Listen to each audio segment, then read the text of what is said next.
Un brouhaha constant fait de sons de casseroles, de tambours.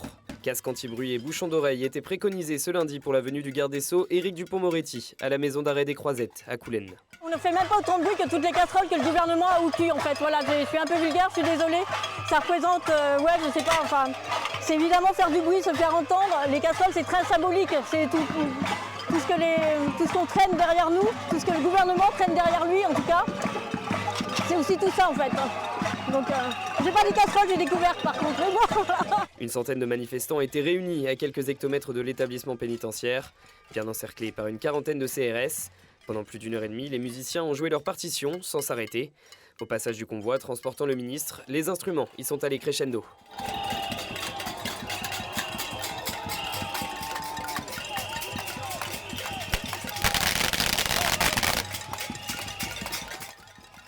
Le seul but, se faire remarquer.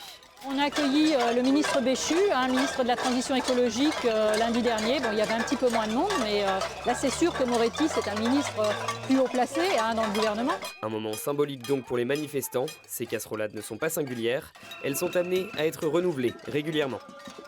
Et à chaque fois qu'il y a un ministre de ce gouvernement qui viendra sur le territoire, on essaie de faire du bruit pour leur montrer que nous on est pour une démocratie et donc on est contre évidemment le 49.3.